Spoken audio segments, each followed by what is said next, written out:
dos que a mí me llaman poderosamente la atención y tiene que ver con una encuesta realizada por Parametría para la reforma electoral.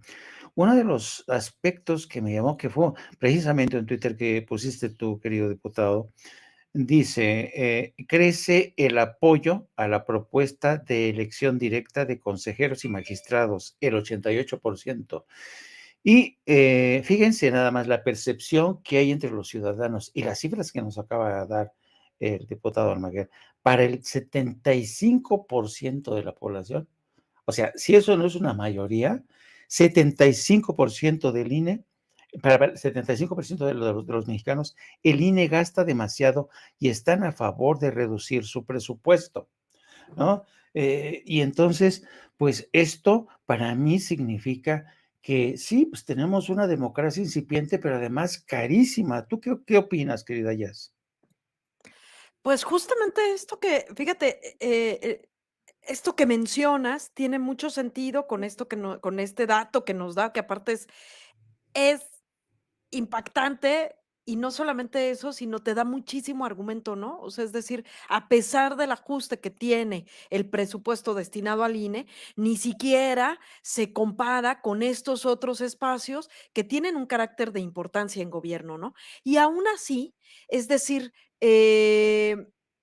nos termina dando certeza, ¿no? Este instituto, o sea, es decir, ¿en qué se gasta ese dinero? Digo, sí, más o menos sí sabemos que ese es el tema, ¿verdad? Que sí, más o menos sabemos, bueno, fuera que se lo gastara en hacer, de muchos de los espacios en territorio, espacios donde se tomen decisiones de manera democrática y participativa. Pero, justamente, si te fijas como el gran clamor del pueblo, la gran deuda, pues, que se tiene con el pueblo, tiene que ver con temas de recursos, tiene que ver con que se le da mucho dinero al INE, se le da mucho dinero a los partidos políticos. Siempre este tema es el tema escabroso, ¿sí? Sí. Y a mí me parece que justamente hablar del presupuesto, por eso nos lleva a ver, bueno, ¿y de dónde y quiénes están tomando estas decisiones? Hoy me llamó mucho la atención, recién hace unos cuantos minutos, justamente veía también la participación de una de las diputadas de Morena, una de las diputadas de Veracruz, de Morena, que justamente hablaba de esto mismo que dice Hamlet, ¿no? O sea, es decir, ¿qué onda con los moches, no? O sea, por eso no se sabía mucho de la discusión, pero aparte, por eso sabían cómo se distribuía muy bien el presupuesto, porque parte de ese presupuesto eran sus moches, era ellos cómo gestionaban y hacían uso de este presupuesto, ¿no? Y ella hacía mención justamente de eso que se nos ha acusado o que de eso que se acusa en este pseudolibro del rey del cash, haciendo mención que los verdaderos del rey del cash son ellos y ellas, estos que ahora se paran en tribuna y pues prácticamente lloran y reclaman, pues qué onda con sus moches, ¿no? Así es, y yo creo que esta cultura de los moches también tiene que ver muchísimo con este cabreo de algunos de los que van a ir a la marcha del próximo domingo. En suma, yo creo que la opacidad que caracterizaba la repartición del presupuesto, la existencia misma de la partida secreta que había en el pasado, la administración tan discrecional que había del presupuesto. Yo me acuerdo mucho cuando era un joven reportero, en la Cámara de Senadores había en una especie de bóveda, ahí desfilaban uno a uno los reporteros para ir a recoger su fajo así de billetes, y eso, ¿quién se le declaraba? ¿De dónde salía ese dinero? Nadie sabía.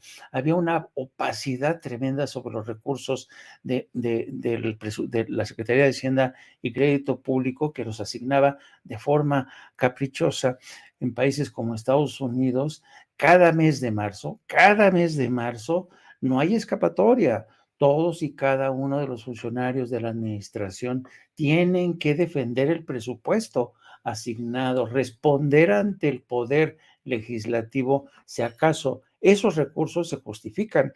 Yo sigo teniendo mis dudas, querido diputado, en el caso del Instituto Nacional Electoral, de si acaso esos recursos se justifican, porque ese es un elefante realmente que, lo acabas de decir tú, que regrupa tantos, engloba un dineral de presupuesto para las labores que realiza. Yo no conozco realmente, bueno, salvo la India, pero la India tiene 900 millones de electores, ¿no? Que tiene un instituto electoral bastante eficiente, por cierto, que no gasta tantos recursos. Y yo celebro de verdad que haya este tipo de rendición de cuentas que no había en el pasado.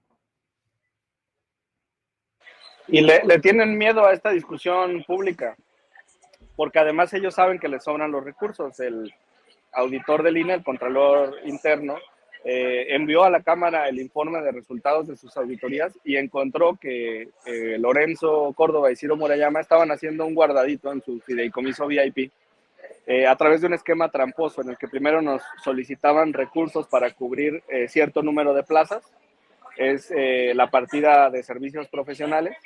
Después, artificialmente dejaban vacantes esas plazas, o sea, no las necesitaban para operar, porque si no las hubieran llenado de manera inmediata.